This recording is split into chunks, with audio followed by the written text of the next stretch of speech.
നമസ്കാരം. സൗദിയിലെ സ്കൂളുകളിൽ ഇനി വിദേശി കുട്ടികൾക്ക് പഠിക്കാൻ സാധ്യത കുറയും. സ്വകാര്യ സ്കൂളുകളിൽ ഉൾപ്പെടെ സ്വദേശീവൽക്കരണത്തിനൊരുങ്ങി ഭരണകൂടം. അടുത്ത അധ്യയന വർഷം മുതൽ സ്കൂളുകളിലേക്ക് പുതിയ വിസ അനുവദിക്കില്ലെന്ന സൂചന. അധ്യാപക തസ്തികകൾ സ്വദേശികൾക്ക് മാത്രമായി പരിമിതപ്പെടുത്താനും നീക്കം. തൊഴിൽ മേഖലയിൽ സ്വദേശീവൽക്കരണം ശക്തമാക്കുന്നതിന് പിന്നാലെ സൗദി അറേബ്യയിൽ വിദ്യാഭ്യാസ രംഗത്തും സർക്കാർ വക സ്വദേശീവൽക്കരണം. വരുന്ന അധ്യയന വർഷം മുതൽ സ്കൂളുകളിലേക്ക് പുതിയ വിസ അനുവദിക്കില്ലെന്നാണ് ഇപ്പോൾ ലഭിക്കുന്ന സൂചന. മാത്രമല്ല, സ്കൂളുകളിൽ വരുന്ന ഒഴിവുകളെല്ലാം തന്നെ അടുത്ത മാസം 7-ന് മുമ്പ് തൊഴിൽ സാമൂഹിക മന്ത്രാലയത്തിന് കീഴിലുള്ള നാഷണൽ ലേബർ ഗേറ്റ്വേ പോർട്ടലിൽ പരസ്യപ്പെടുത്തണം. ഇതിനൊപ്പം തന്നെ അധ്യാപക തസ്തികകൾ സ്വദേശികൾക്ക് മാത്രമായി നൽകാനുള്ള നീക്കവും സൗദിയിൽ പുരോഗമിക്കുകയാണ്. സൗദിയിൽ സ്വദേശീവൽക്കരണം പ്രാബല്യത്തിൽ വന്ന റെഡിമെയ്ഡ് കടകളിൽ നേരത്തെ വ്യാപക പരിശോധന നടത്തിയിരുന്നു.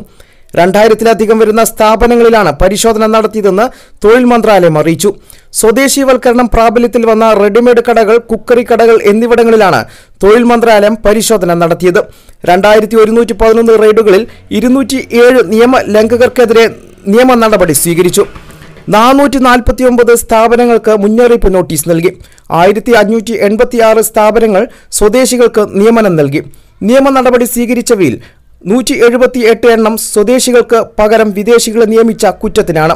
കഴിഞ്ഞ വർഷം സെപ്റ്റംബറിലാണ് കാർ ഷോറൂമുകൾ, റെഡിമെയ്ഡ് ഷോപ്പുകൾ, ഫർണിച്ചർ ഷോപ്പുകൾ എന്നിവിടങ്ങളിൽ സ്വദേശീവൽക്കരണം പ്രാബല്യത്തിൽ വന്നത്. വാച്ച്, കണ്ണട, ഇലക്ട്രോണിക്സ് തുടങ്ങിയ ഉൽപ്പന്നങ്ങൾ വിൽക്കുന്ന ചില്ലറ വിൽപ്പന കേന്ദ്രങ്ങളിൽ ഇതിന് പിന്നാലെ സ്വദേശീവൽക്കരണം നടപ്പിലാക്കിയിരുന്നു. മെഡിക്കൽ ഉപകരണങ്ങൾ, സ്പെയർ പാർട്സുകൾ, ചോക്ലേറ്റ്, കാർപ്പറ്റ്, കെട്ടിട നിർമ്മാണ സാമഗ്രികൾ എന്നിവ വിൽക്കുന്ന കേന്ദ്രങ്ങളിൽ ഇപ്പോൾ സ്വദേശീവൽക്കരണം ശക്തി പ്രാപിച്ച് വരികയാണ്.